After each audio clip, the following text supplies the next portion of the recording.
Gentlemen, let's program this pedal arm.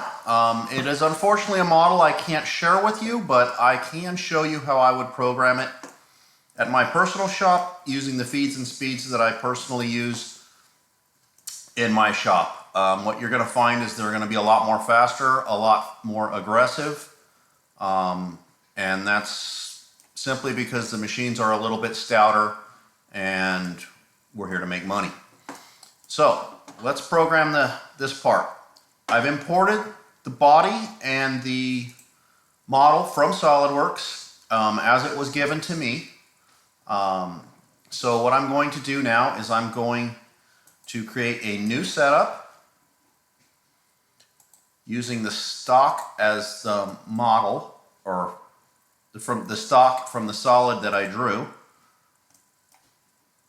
And then as far as the orientation, I'm going to use the Z as this top plane and X as one of the edges.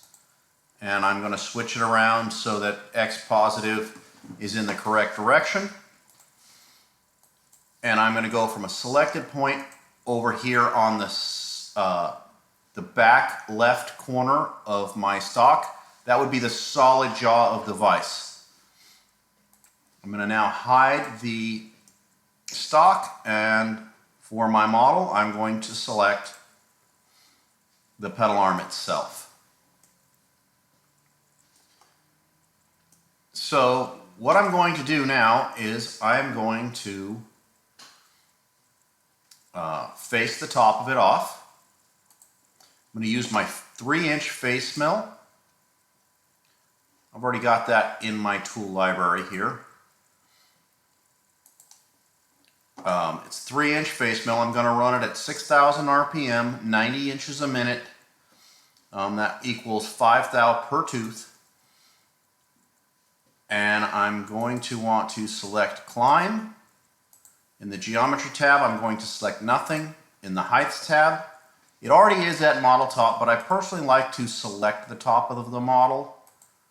It seems a little smarter to me to know where the furthest point down is.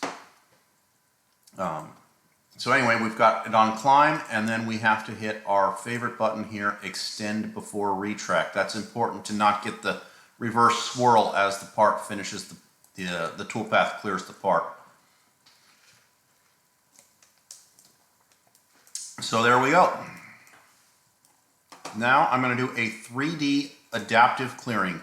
Remember, 3D is model aware, so it's less work than if we were to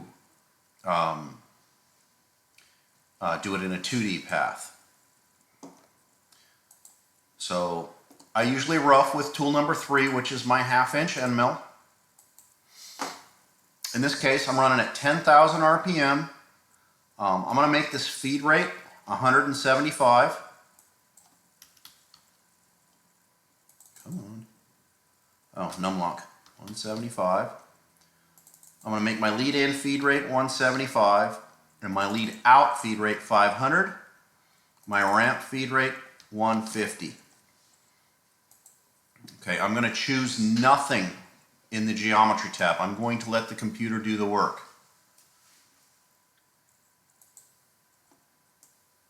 All right.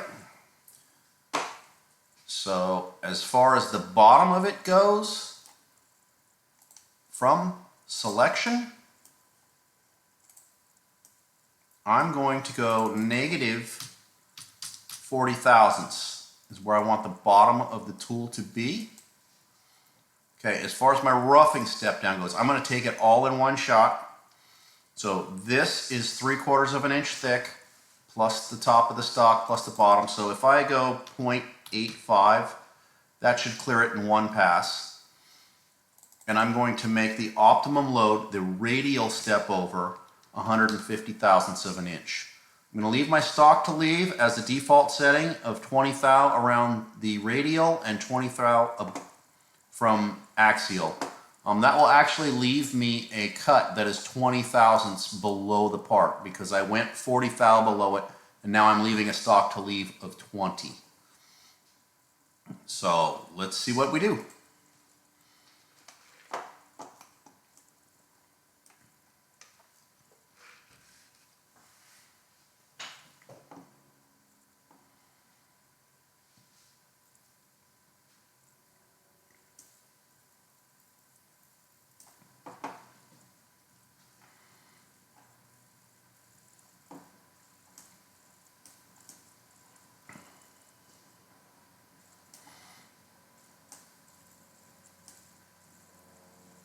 All right, we've roughed that out. And now we need to run a finish pass around it. So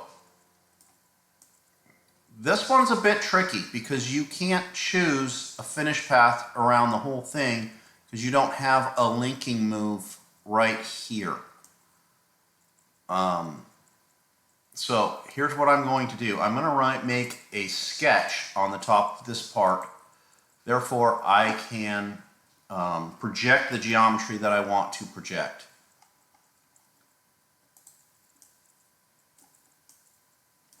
So let's simply choose to project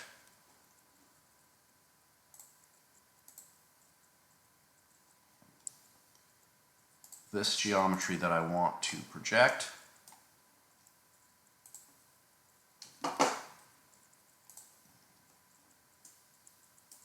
Okay. Now here is where it gets a little bit weird, but not too bad.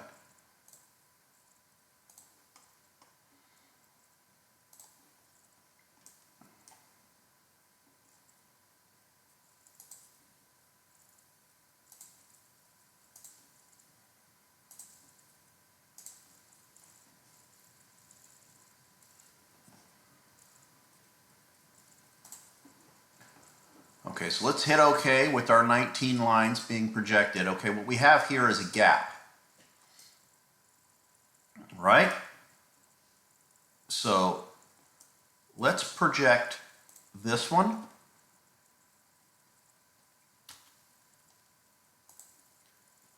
That closes the gap, but now we need to trim this one. And it does not appear to like it. So let's do something else. Let's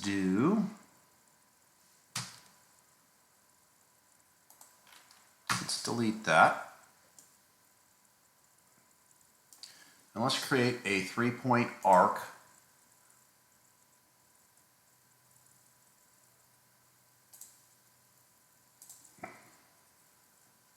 From that point to that point.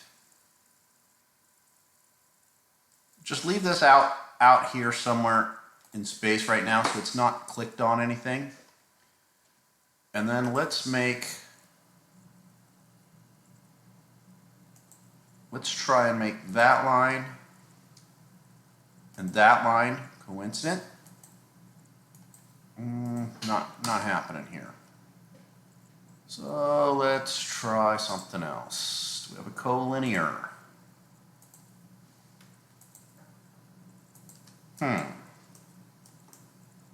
Something is not happy here.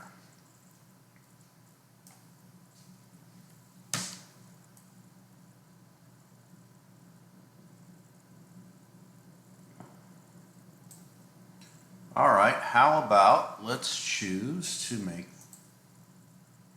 them concentric, meaning the center point would be in the same spot. There we go. Sometimes the sketch tools are a little bit, they don't do what you think, but you just got to fight with them. You just got to play around with what works for you. And I'm sure that I just clicked something different than I should have. Only because I'm shooting a video for you guys. So let's finish the sketch. Okay, so let's go back to our manufacturing form.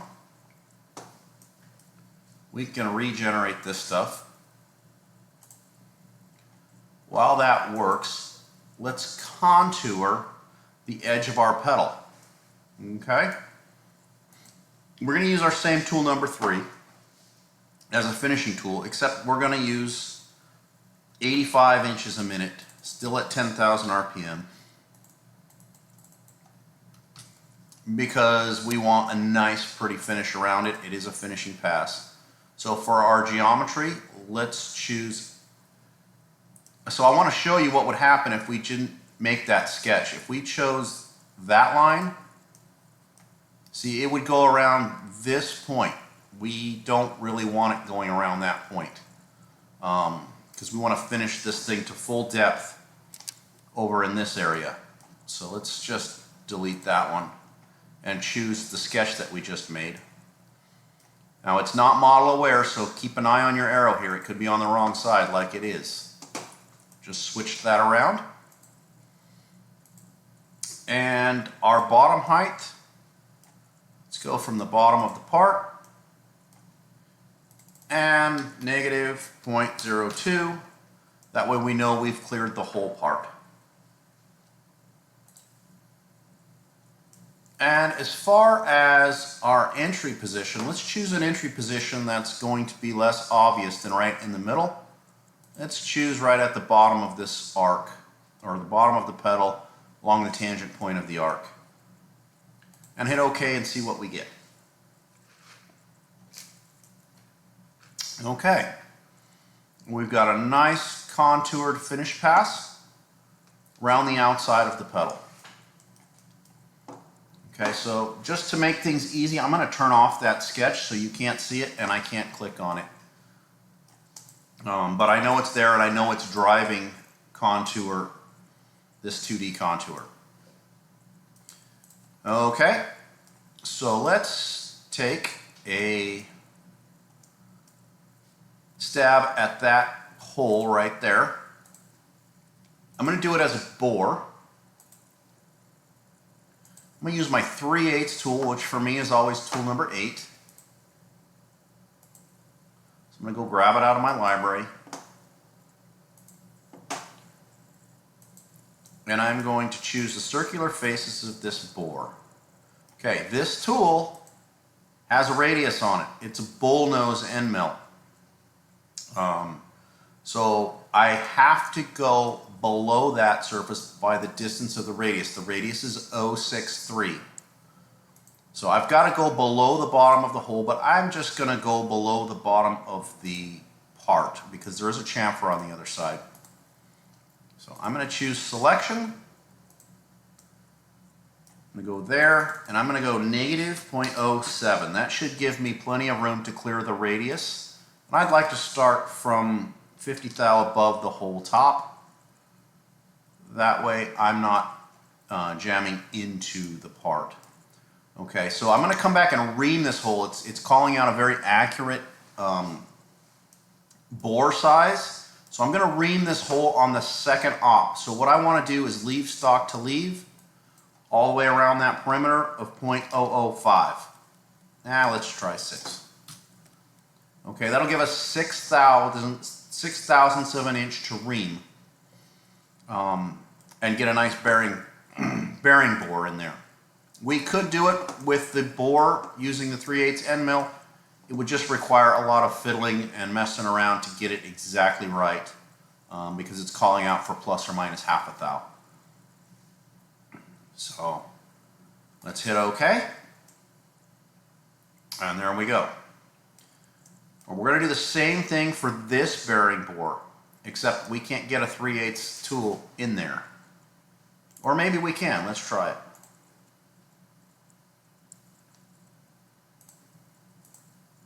Yep, we sure can. So looks like we don't need to do a tool change there. Everything looks fine. Okay, one thing I did forget to do is I forgot to finish this edge and that floor right there with my 1/2 inch end mill. So I'm going to go back to my 1/2 inch end mill. I'm going to run a contour.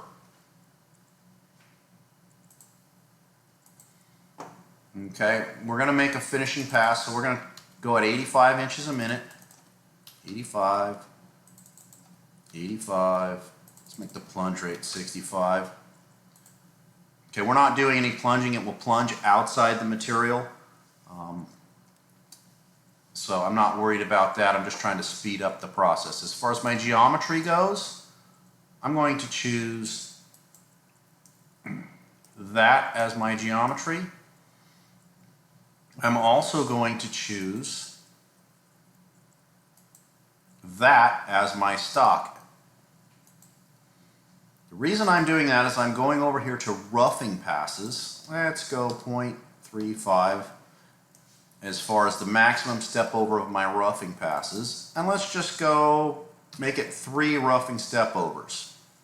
Okay, it doesn't matter as long as we've defined our stock in the contour. Watch this.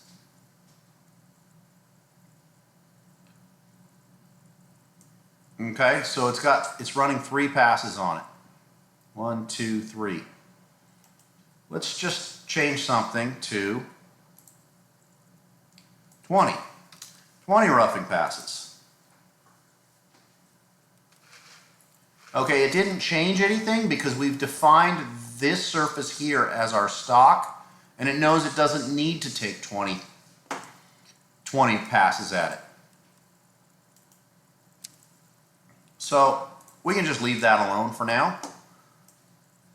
Okay, but this is for you, Robert. Let's move this tool number 3 up above tool number 8 so that we don't have that extra tool change.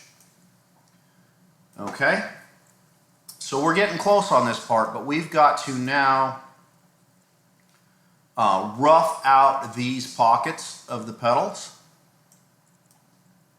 So I'm going to choose a 2D adaptive clearing because I want to define exactly the contours that I want roughed out. I'm going to use a 1/4 inch end mill, which for me is tool number 12. Tool number 12, that's in my library, so I don't have to set it up every time. And as you guys do more and more, you might want to set up your own library. 10,000 RPM. I don't like this cutting feed. I'm going to go 75 inches a minute. Lead in 75 inches a minute, lead out 500 inches a minute, and our ramping speed 75 inches a minute. Okay, now I'm going to go pick my geometry over here. I'm going to go 1, 2, 3, 4, 5, 6, 7. Okay, let's choose our bottom height. Bottom height is going to be the bottom of the part less 30 thou. Because we are actually, let's just make that less 10 thou. And our top height, top stock is fine. Okay, our maximum step over, I really don't want to break this tool, so I'm going to go 0.065. As far as our stock to leave, we're going to come back in there with a 3/16 end mill because it's the only way we can get these tight corners. So let's get our stock to leave as close as we can, and I feel comfortable with about 5/1000 of an inch. And we don't need anything in our axial stock to leave because there's nothing under it. We're not coming back with a floor finish pass. Okay? Now, I can tell you that it's not going to do these 3 over here just from experience because our helical ramp diameter is too big to get in that hole. So let's change our helical ramp diameter to 0.1 and let's see what it does.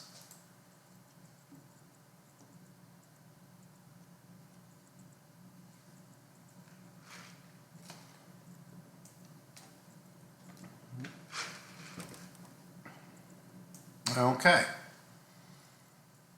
so do you guys see it? We've roughed out this pocket, all right? But now we've got to finish this pocket, all right? We've got to finish it with a 3/16 end mill. So let's do a 2-dimensional contour. All right, guys, so I don't have a 3/16 in my library. It's not one that I use all that much, so I've got to make one. You guys know how to do that. So post-processor, I'm going to call it tool number 20. And the reason for that is tools numbers 1 through 15 in my machine are standard tools, ones I use all the time. So I think 16, 17, 18, 19, 20, 21, 22, and 23 are my ones that I'm taking in and out and have to reset every time. So we're going to call this tool number 20. It is a flat end mill. It is 3/16 in diameter. And our feed and speed. Anybody guess? 10,000. That's all I got on this machine. And our feed rate, let's do a feed rate of 50 and a plunge feed rate. And we're not, again, plunging into the material. It's already roughed off, so we can make that say 80. And hit OK. So let's go to our geometry tab. And now let's click on what we're going to be cutting.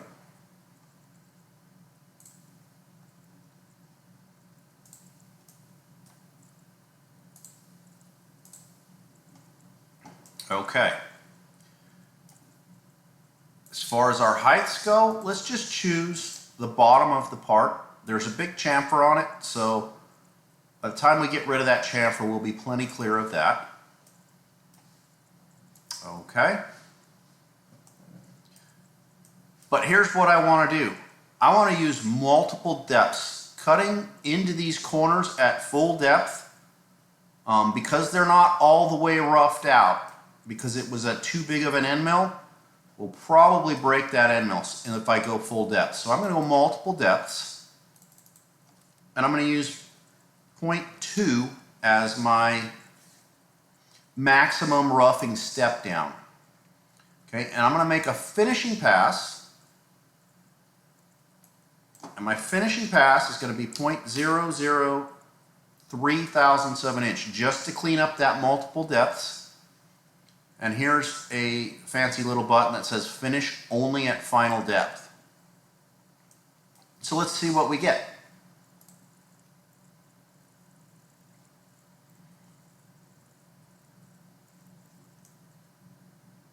Okay. Do you guys see what is happening here? I am coming down. Let me do a quick simulation on this.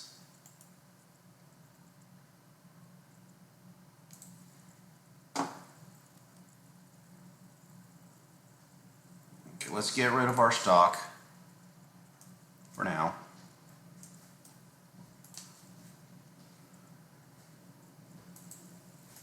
Okay, we're coming down 200 thousandths at a time.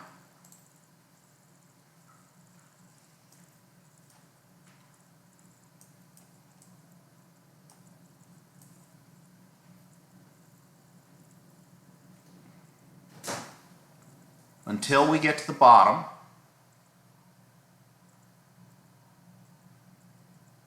And then we're going to make 2 passes at the bottom. Okay, we've got a collision issue right there. So let's take care of that. So what that is telling me is the flute length is not long enough. And I bought specific end mills for this. I bought specific 3/16, 3/4 of an inch end mills. So let's change the flute length on it. Flute length 0.75. It's telling me our shoulder length is not long enough at this point. Our body length is not long enough, 1.5. And our overall length should be, say, 2. This simulation is really good, but you guys got to remember, garbage in, garbage out. So I'm just going to double check my finishing pass. Okay, my finishing feed rate, I'd like to slow that down. I'd like a really pretty finish in there, because it is a small end mill and they tend to chatter. So I'm going to slow down only the finishing pass to 30 inches a minute. And then repost it, or regenerate it. Okay guys, we're really close on off one of this pedal arm. We've got to cut this little O-ring groove. It's an O-ring not to seal anything, but to keep it from rattling. So let's make a two-dimensional contour. And we're going to use tool number 21.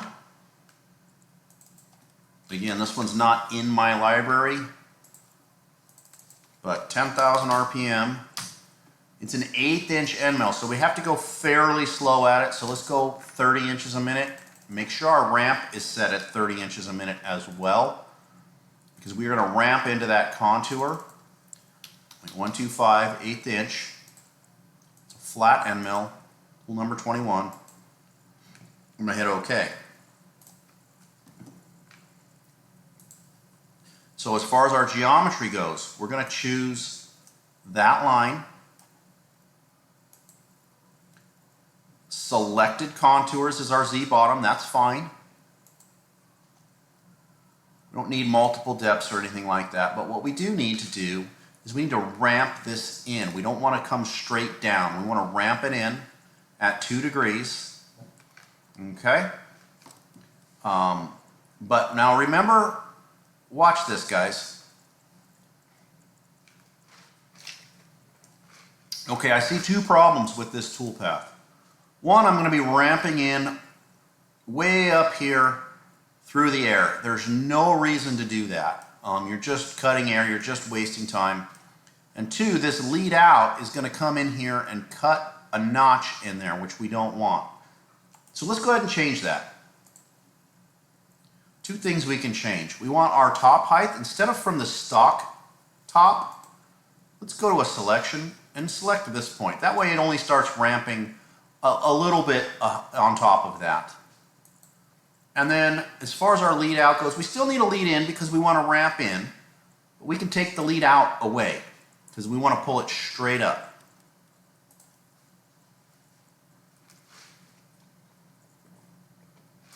Okay, so we still have a little bit of wasted energy here, but that's okay, not nearly as much. And then we're going to come straight to that point and come straight up. So there is no lead out. Okay, so what we've got here is faced, roughed, finished the contour around the outside, finished both this contour here and this floor, and now we've bored both of these holes, leaving extra room for a reamer. Okay, we've roughed out using an adaptive 2D adaptive clearing to rough out these pockets. We've finished them with a 3/16 or 188 end mill, and now we've done this O-ring groove. So what's left to do? Chamfer. No reason to deburr these parts outside of the mill. So let's go to our contour. The reason we're going to our contour rather than our chamfer path is this is chamfered in the model. That's how I received the model. Okay, so for me, the chamfer tool is always tool number 5. It's pre-programmed in there at 9,000 RPM and 75 inches a minute. I'm going to speed that up. 10,000 RPM, 110 inches a minute. I'll still give us a really nice chamfer, but we could speed it up a little bit. There's a decent number of parts to be built, so let's speed it up where we can. Contour selections. We're going to choose the bottom edge of the chamfer on every one of these chamfers. It has to be the bottom edge.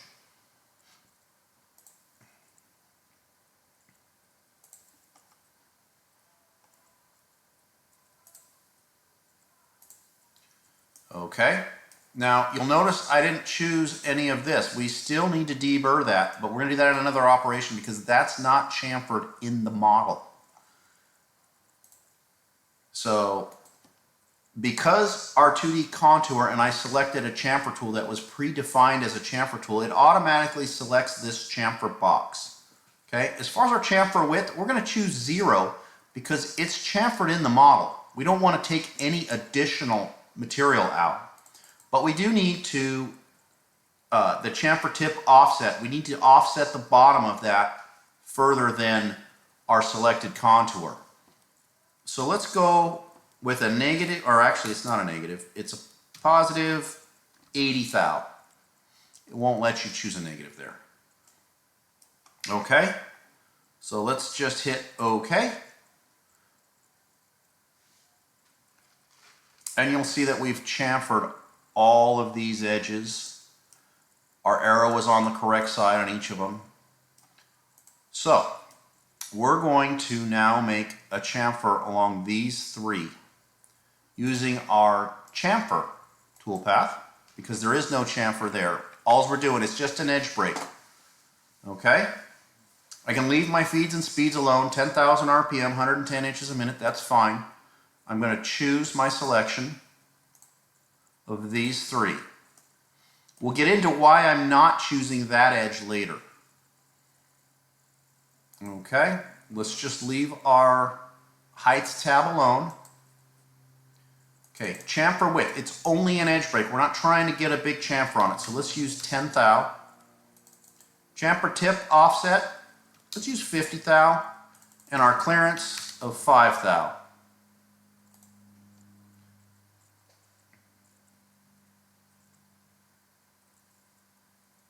Okay, so we've got an error here. What that error is telling me is it didn't chamfer this edge or that edge, because this tool will get into that surface. It's smart enough when you use the chamfer tool to know that. So let's change a couple things here. Let's make this a 30 thou offset.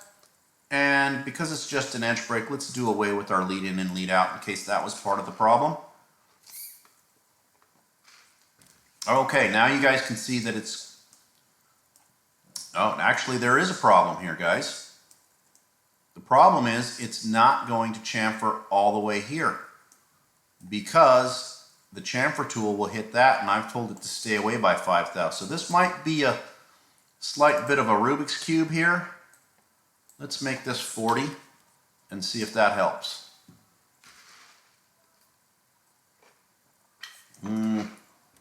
No.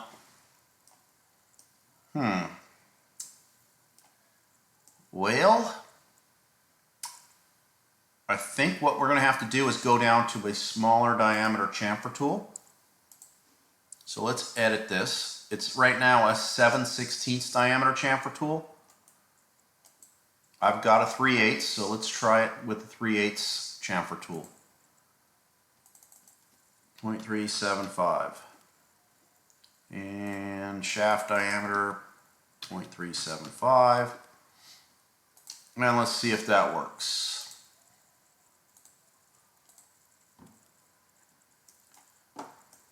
Whoa, we accidentally selected something I shouldn't have. Be careful of that. You can do things on accident.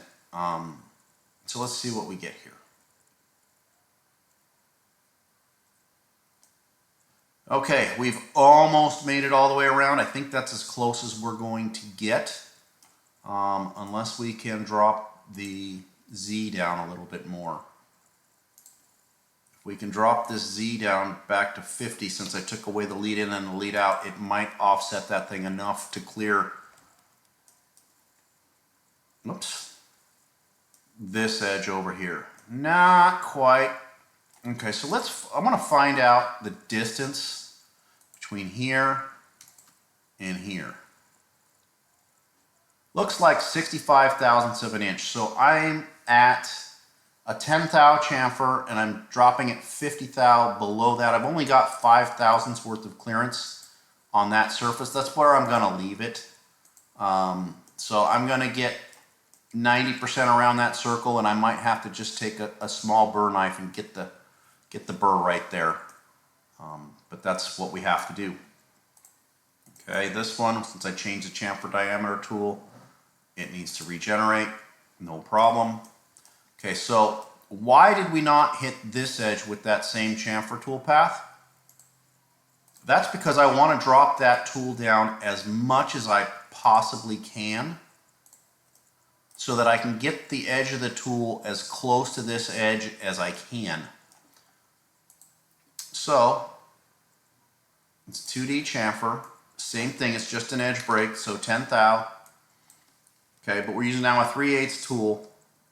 So let's drop this thing down 0.165 and leave our clearance at 0.05.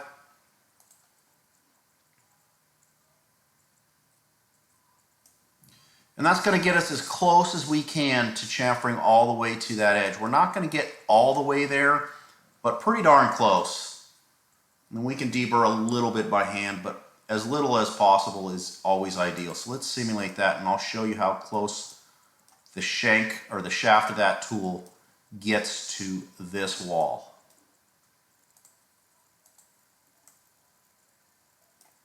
You guys see it right there?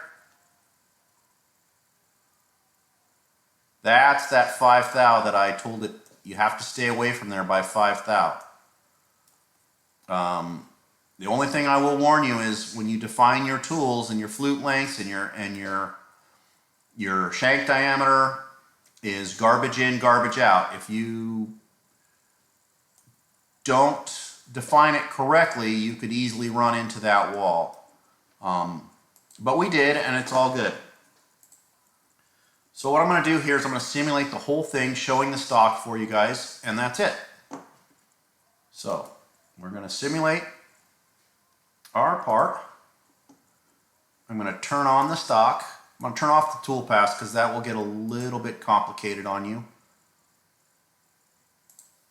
Okay, now I'm just going to simulate it.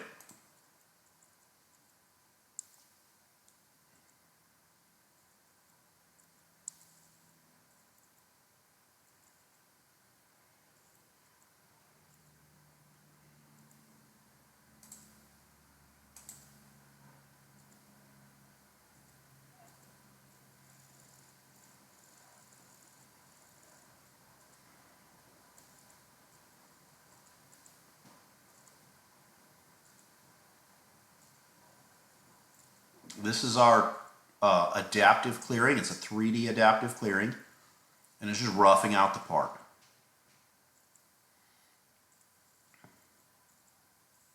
Okay, now it's going to come over here and rough out that. But what that is doing is it prevented me from having to make a separate operation for that. Now we're going to come over here and contour. This is our finishing pass.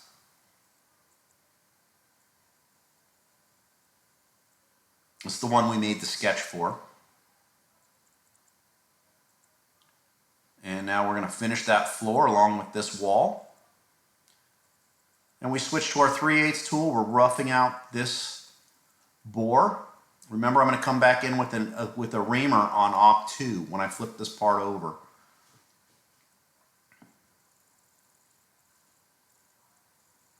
And here we go with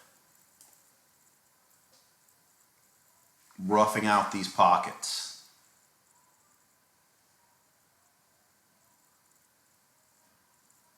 All right, we got a flute length issue here. Let's just change that. Okay? Let's edit our tool. This is what I mean about garbage in, garbage out. I didn't define the flute length on this tool. So it's telling me it's going to have a collision, even though if I put the proper tool in there, it wouldn't. But for the sake of this demonstration, let's definitely do that. So let's make it a 1-inch flute length. Shoulder length 1.25 and body length can be 1.25. Overall would be 2. And I don't want to change the feeds and speeds that I modified, so hit OK and regenerate.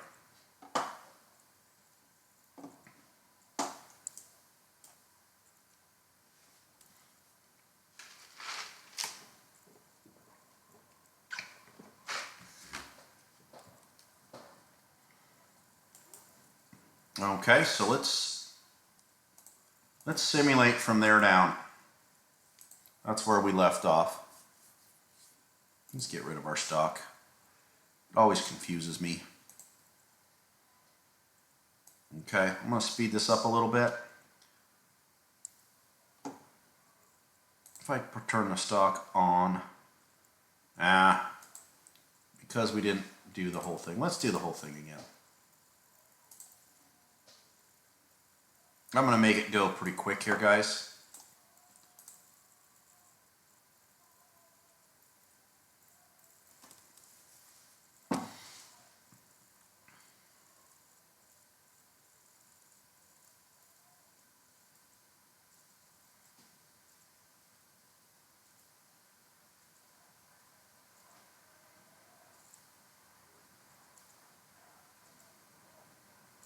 It's our finishing pass. We're going to board out. Board out. This is where we left off, okay? Slow it down a little bit. So fixing that flute length was definitely the cause of our collision. But I want you guys to notice how much stock it left in this corner. That's because the end mill can't get to that corner, which is why we had to do step downs on our finishing pass. We're using the 3/16 end mill.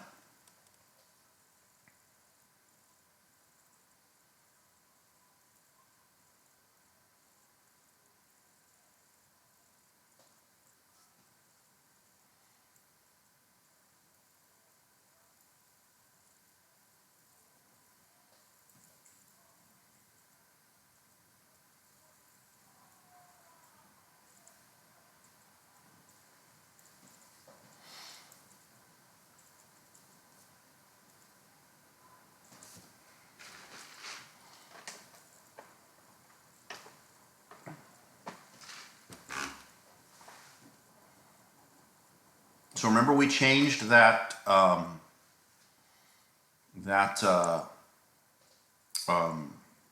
ramping diameter. That was to get into these smaller pockets.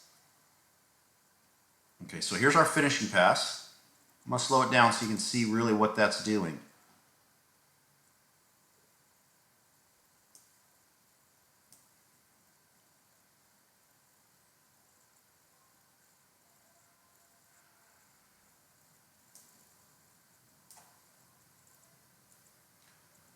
So watch it over here, guys.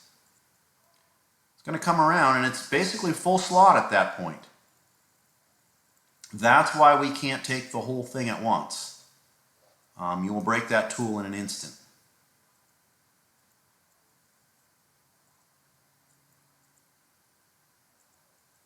And the reason we didn't rough it with a 3/16 end mill is because the smaller the diameter, the weaker the tool, and the slower you have to go. So there was no need to rough it with the 3/16 end mill.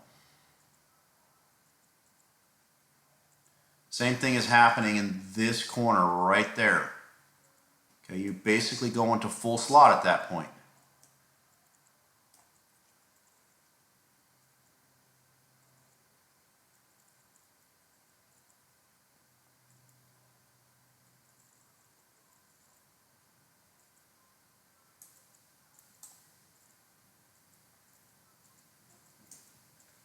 Right there.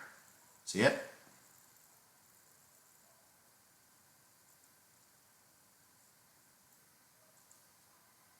Now when you program, you want to be a little bit conservative at first and kind of work your way up to trying to be as efficient as possible. Obviously, efficiency equals money, so yourself or the shop owner will definitely appreciate that, but the shop owner will not appreciate breaking tools because that just costs money in tools and extra setup.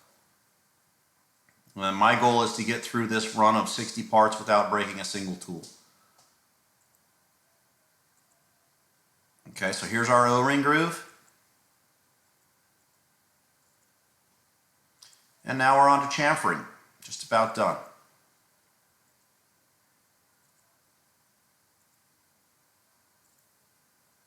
So I know the question is, why didn't it chamfer all of the pockets first, it might have been more efficient.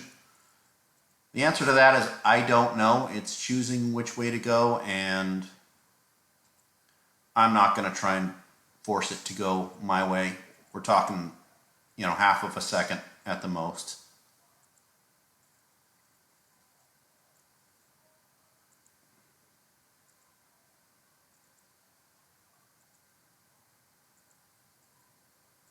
Okay, now it's going to come over here. Chamfer that, chamfer this. Now this is where it can't get all the way here because it's going to hit right there. So it's stopped. It's using that 5 thou clearance that I left it.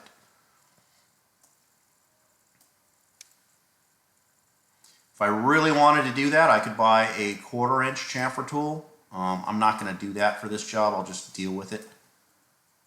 And then coming in just to break that edge right there. And we're all done. So thanks for following along, guys. I hope these videos are helpful. We'll try to get you some more up soon. Thank you.